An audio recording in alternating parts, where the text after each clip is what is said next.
மகாபெரிவாச்சரணம். ஸ்ரீ லலிதா ரகசியசகஸ்திரநாமத்தில் வாக்தேவதைகள் அம்பிகையின் தன்மையை சொல்லி அம்பிகையினுடைய பக்தர்களுக்கும் அந்த தன்மை கிடைத்து கொண்டே வருகிறது.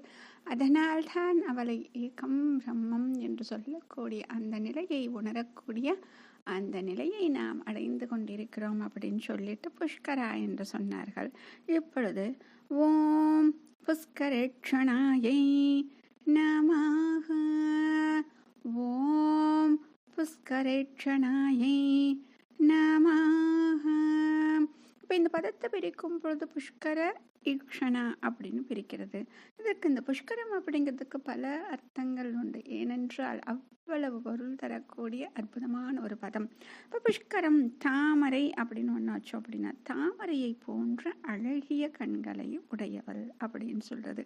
அம்பிகையினுடைய கண்களுக்கு சொல்வதற்கு தான் எத்தனை எத்தனை வார்த்தைகள் எடுத்தாலும் அவளுடைய அந்த கருணை பொருந்திய கடை கண்களை அந்த கண்களை சொல்வதற்கு வார்த்தைகளே கிடைக்கவில்லை. அவர்களுக்கும் பல பல வார்த்தைகளை சொல்லிக்கொண்டே வருகிறார்கள். சரி, இந்த புஷ்கரம் அப்படிங்கிறது இதற்கு மட்டும் தானா என்ன? அப்படி கிடையாது, இன்னும் நிறைய பொருள் இருக்குன்னு சொல்றாங்க. ஒரு தீவு சொல்வாங்க, அதாவது தீபம் அப்படின்னு சொல்றது. மொத்தமாக எத்தனை தீபம் நம்ம சொல்லும் பொழுது மந்திரங்கள் சொல்லும் பொழுது 7 தீபங்களால் ஆனது இந்த உலகம் சொல்றோம். இப்ப நம்ம இருக்கிறது ஜம்பு தீபம். அதே போலத்தான் புஷ்கரம் அப்படிங்கிற ஒரு தீபம் இருக்கு. அந்த தீபத்தை தன்னுடைய வாசஸ்தலமாக கொண்டவள் அப்படின்னு சொல்றது. அடுத்ததாக இன்னும் வித்தியாசமாக, அதாவது இன்னும் எப்படி இதற்கெல்லாம் பொருள் இருக்கிறது என்று அம்பிகை அந்த வார்த்தையை சொல்லும் பொழுது அந்த வார்த்தைகளுக்குள் இத்தனை விஷயங்களை வைத்துத்தான் அந்த வார்த்தையை சொல்லக்கூடிய ஞானத்தையும் அந்த வாக்தேவதைகளுக்கு கொடுத்திருக்கிறாங்கிறது புரியும். அதாவது உலகம் தோன்றும் போது தாமரை வடிவத்துல இருந்துச்சான், பிறகுதான் அது மலர்ந்ததான் அப்படின்னு சொல்லிட்டு பாஷ்யத்துல சொல்லுவாங்க. சரி, புஷ்கரம் இது வந்துச்சு. அடுத்து க்ஷணக அப்படின்னா நம்ம ஒரு நேரத்தை குறிப்பதற்கு நம்ம சொல்லுவோம் இல்லையா, க்ஷணம் அப்படின்னு சொல்லிட்டு, அதாவது வேறு செயலில் நாட்டம் இல்லாமல் குறிப்பிட்ட ஒரு காரியத்துக்காக காத்து கொண்டிருக்கக்கூடிய அந்த நேரம். ஒரு காரியம் நம்ம எடுத்துட்டோம், அது செய்யறதற்கு இந்த காலம் வந்தால்தான் அது செய்தா சரியா இருக்கும்னு சொல்லிட்டு நம்ம அப்படியே அந்த காலம் வர்ற வரைக்கும் காத்துட்டு இருக்கோம் இல்லையா. அப்படித்தான் இங்க அம்பிகை என்ன செய்கிறாளாம், உலகம் என்னும் தாமரை மட்டும் வளர்வதற்காக நேரத்தை ஒதுக்கி காத்து கொண்டு இருக்கிறாளாம். அடுத்தது இப்போ தாங்க அந்த தத்துவத்தை கொண்டு வர்றாங்க. புஷ்கரம் அப்படிங்கிறது ஆலமரத்தை சொல்வது. நம்முடைய இந்த பூஜை புனஸ்காரங்கள் பக்தி அப்படின்னு சொல்லும் பொழுது ஆலமரத்திற்குன்னு ஒரு விசேஷமான இடம் உண்டு. ஏனென்றால் அதனுடைய தன்மை அப்படி. வனஸ்பதி அப்படின்னு பெயராங்க அதுக்கு. வனம் அப்படின்னா காடு அப்படின்னு சொல்றதா. அந்த காடுகள் இருக்கக்கூடிய அந்த கூட்டங்களின் தலைவன், எங்கெல்லாம் மரங்கள் இருக்கோ அந்த மரங்களுடைய கூட்டங்களின் தலைவனாக இந்த மரம் தான் இருக்கு. எதற்கு அப்படின்னா இந்த ஆலமரத்தின் விதை மிக மிகச் சிறியது. இதுக்கு முன்னாடி நம்ம பார்த்தோம். சுயம்பு போல தானே வளர்தான். இது எப்படி இருந்தாலும் எங்கிருந்தாலும் அதில் வளர்ந்து வந்துடுது அப்படின்னு. ஏன்னா சுவாமியை சொல்லும் பொழுது சுயம்புன்னு நம்ம சொல்றோம் இல்லையா, அது போலத்தான் சுவாமியே சுயம்புவாக அப்படி வர்றாரு. இந்த மரமும் அது போல வருது. அடுத்தது சுவாமியை தாங்கி பிடிக்க வேறு ஒருவர் தேவையில்லை, அவர்தான் அனைத்தையும் தாங்கி கொண்டிருக்கிறார் இல்லையா. நிராலம்பா அப்படின்னு முதல்ல பார்த்தோம், அம்பிகைக்கு வெளி வஸ்துக்கள் தேவையில்லை அப்படின்னு. அதுபோலத்தான் ஆலமரத்துக்கும் என்ன பண்ணுமா, விழுதுகளை வைத்து தன்னைத்தானே பிடித்துக் கொள்கிறதாம். அதனால தான் ஆலமரத்துக்கும் ஞானத்துக்கும் நிறைய தொடர்புகள் சொல்லுவாங்க.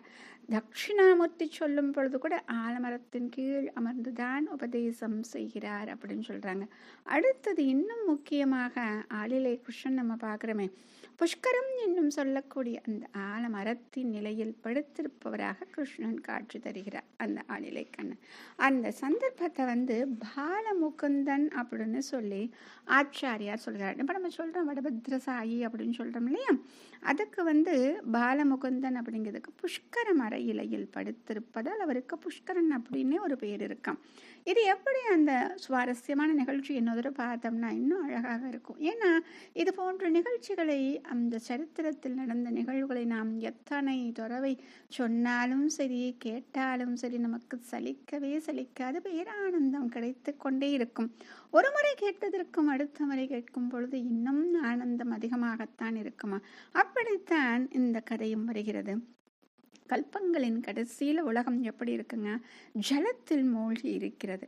அந்த ஜலத்தில் ஒரே ஒரு ஆளிலை அப்படியே தவழ்ந்து வருதான். அந்த ஆளிலையில் யார் படுத்திருக்காங்க அப்படின்னா அந்த கிருஷ்ணன் படுத்திருக்காராம்.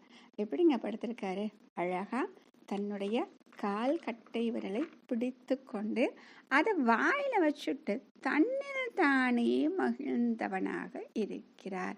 அதுதான் இங்க முக்கியமான ஒரு விஷயம். தன்னில் தானே மகிழ்வது அதுதானங்க பிரம்மத்தினுடைய இயல்பு. இப்ப ஒவ்வொரு அந்த ஜீவனுக்குள்ளும் இந்த பிரம்மம் இருக்குன்னா இப்ப நம்ம என்ன பண்ணணும்? வெளி விஷயங்கள்ல தேடி நம்ம மகிழ்ச்சி அடைகிறோம் இல்லையா? அப்படி இல்லாமல் உள்நோக்கு நாம பார்த்து தன்னில் தானே மகிழ்ச்சி அடைய வேண்டும். அதுதான் இந்த ஜீவனுக்கு இருக்கக்கூடிய கடமை அப்படிங்கிறது. அப்படித்தான் இந்த பாலமுகுந்தன் இருக்காராம். அப்படி இருக்கக்கூடிய பாலமுகுந்தனுக்கு அம்பாள் தன்னுடைய பிரம்ம தத்துவத்தை உபதேசம் செய்கிறாளாம். தேவி பாகவதத்தில் அழகா சொல்லுவாங்க, புஷ்கரக என்று சொல்லக்கூடிய பாலமுகுந்தனுக்கு காத்திருந்து உபதேசம் செய்தவள் இந்த அம்பிகை அப்படின்னு அபிராமி அந்த அதுலேயும் அழகா சொல்லுவாங்க. ஒன்றாய் அரும்பி பலவாய் விரிந்த இவ்வுலகு எங்குமாய் நீங்கி நின்றால் அனைத்தையும் எங்குமாய் நிறைந்து நின்றால் அனைத்தையும் நீங்கி நிற்பாள் என்று நெஞ்சினுள்ளே பொன்றாது நின்று புரிகின்றவா அப்படின்னு சொல்லிட்டு இப்பொருள் அறிவார் அன்றாளிலையில் துயின்ற பெம்மானும் என் ஐயனுமே அப்படின்னு சொல்லிட்டு சொல்லுவாங்களாம். இப்போ இதில் பார்த்தீங்க அப்படின்னா அன்று ஆளிலையில் துயின்ற பெம்மானும். இப்போ இதில் 2 விஷயங்களை சொல்கிறாங்க. அதாவது இவருக்கும் பரமேஸ்வரனுக்கும் மட்டும்தான் உன்னுடைய சக்தி அப்படிங்கிறது, அதாவது ஒன்றாக அரும்பி பலவாக விரிந்து இந்த உலகம் எங்கும் நிறைந்திருக்கிறா அப்படிங்கிற விஷயம். அந்த மாயத்தை தெரிந்தவர்கள் இவர்கள் 2 பேர் மட்டும்தான். அதனால தான் சொல்லுவாங்க வேதங்களில் சொல்லும் பொழுது ரத்னத்ரயம் அப்படின்னு. யாரார? பரமேஸ்வரன், விஷ்ணு, அம்பாள். இப்போ பார்த்தீங்க அப்படின்னா அம்பாளை சொல்வதற்கு முன்னாடி சங்கரனையும் ஹரியையும் சொல்லும் பொழுது ஹரிஹரன் என்று சொல்கிறோம். அவங்க 2 பேரும் ஒன்று நம்ம சொல்லிடுறோம். அடுத்தது அம்பாள் வேறு கிடையாது, அந்த ஹரி வேறு கிடையாதுன்னு சொல்லியாச்சு, அதுவும் ஒன்றாகிவிட்டது. அடுத்தது சிவன் வேறு கிடையாது, சக்தி வேறு கிடையாது. ஆக ஒன்றுக்கு ஒன்று சொல்லி சொல்லி அனைத்தும் ஒன்றேதான் பல ரூபங்களில் அப்படின்னு நம்ம சொல்றோம் இல்லையா? ஆக அதை சொல்வது தான் இந்த பரபிரம்மம் தத்துவம் அப்படின்னு சொல்றது. ஆச்சாரியர் அழகாக சொல்லியிருப்பாரு, கராரவிந்தேன பதாரவிந்தம் முகாரவிந்தே வினிவேஷ யந்தம் வட்டஸ்ய பத்ரஸ்ய புடேஷயனம் பாலம் முகுந்தம் மனசா ஸ்மராமி.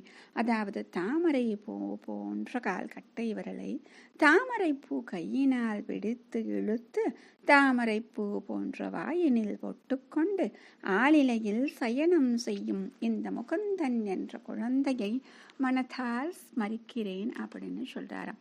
இங்க முகுந்தன் எதுக்கு சொல்றாங்க? முக்தியை கொடுப்பவர்.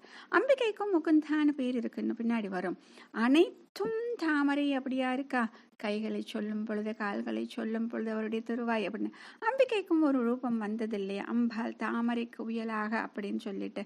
ஆக வேறு வேறு ரூபத்தில் இருந்தாலும் ஒரே பிரம்மம் தான் என்று சொல்லக்கூடிய அற்புதமான ஒரு நாமம். மகாபிரியவா சரணம்.